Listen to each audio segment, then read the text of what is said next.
Presiden Prabowo Subianto hari ini dijadwalkan meresmikan bank emas pertama di Indonesia. Peresmian bank emas ini merupakan bagian dari hilirisasi industri yang telah dicanangkan Presiden Prabowo melalui Astacita. Selain itu, bank emas dinilai akan jadi langkah strategis Presiden Prabowo dalam memperkuat ekosistem industri emas nasional.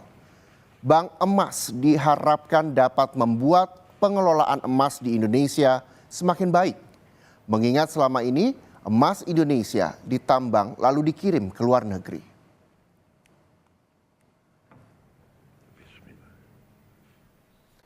Kita bergabung dengan jurnalis Kompas TV, ada Tifal Solesa dan juru kamera Julian Fernando. Dan selamat siang Tifal. Tifal, pukul berapa Presiden Prabowo Subianto akan meresmikan layanan bank emas ini?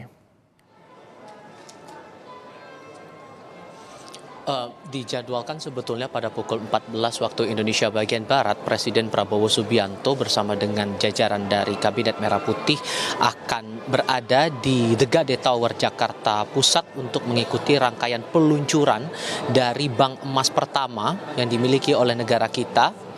Dan ini dijadwalkan tidak akan lama lagi karena pengamanan tampaknya sudah semakin ketat, tanda-tanda bahwa Presiden Prabowo akan segera tiba di lokasi ini.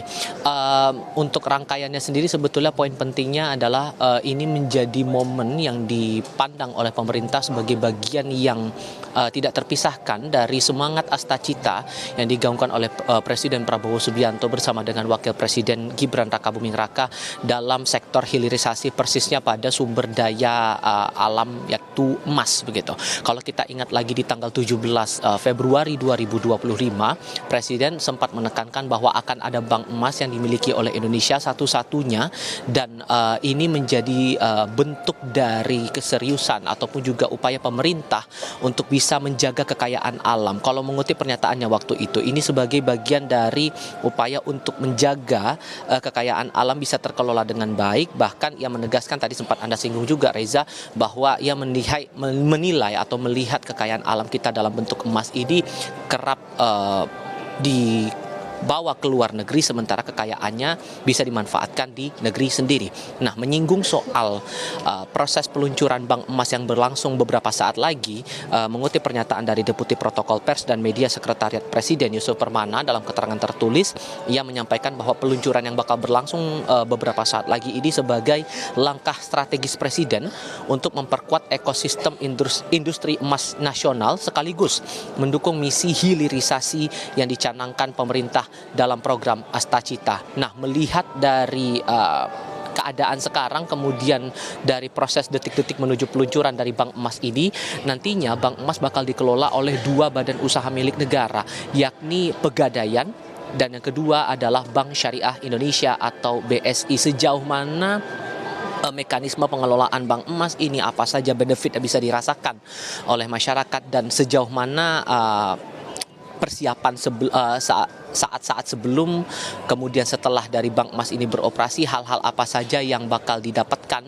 benefitnya oleh publik begitu tanpa terkecuali. Ini juga yang menarik untuk dicermati, dan saya butuh konfirmasi lagi terhadap otoritas terkait soal ini, terutama nanti saat Presiden Prabowo Subianto akan menyampaikan pidatonya sambil meresmikan secara langsung bank emas ini beberapa saat lagi di The Gade Tower Jakarta Pusat ini. Reza.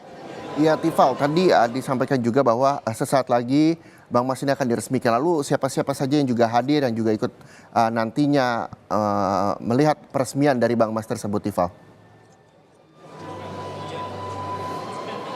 Secara kasat mata yang terlihat tadi sebelum pukul 2 siang waktu Indonesia bagian Barat, saya melihat tadi Kapolri dan Panglima TNI sudah berada di sini sambil menantikan kedatangan dari Presiden Prabowo Subianto.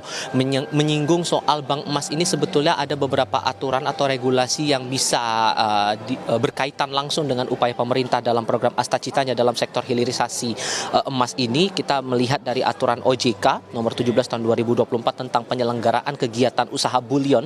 Bullion ini ini istilah dari bank emas atau bullion bank begitu, dan aturan ini menjadi dasar bagi lembaga keuangan bisa menggeluti usaha emas begitu. Nah, itu di periode tahun 2024. Nah, masuk ke tahun 2025 persisnya di tanggal 6 Januari dikeluarkanlah izin dari OJK kepada PT Pegadaian untuk menjadi bank emas yang bisa mengelola langsung pengelolaan dari bank emas ini, ditambah lagi selang 1 bulan kemudian izin yang sama diberikan juga kepada Bank Syariah Indonesia.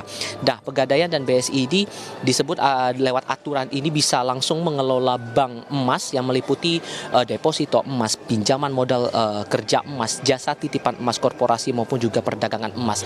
Nah, ini juga yang bakal menarik dicermati, hal-hal apa saja, sekali lagi ini benefit-benefit apa saja yang tentu dinantikan oleh publik saat bank emas ini muncul sebagai pemberian layanan juga kepada masyarakat. Apa yang bisa membedakan antara bank konvensional ataupun juga bank-bank lain yang mungkin memiliki jasa penjualan emas yang sama begitu, apa yang membuat ini menjadi secara bisnis bisa lebih kompetitif, dan hal-hal apa lagi yang bisa dirasakan benefitnya oleh masyarakat. Inilah yang bakal kita tunggu nanti saat Presiden Prabowo Subianto akan meresmikan ini langsung di Degade Tower Jakarta Pusat. Reza. Baik, terima kasih Tifal Solesa, jurnalis Kompas TV melaporkan langsung dari Degade Tower Jakarta Pusat. Selamat kembali bertugas, Tifal.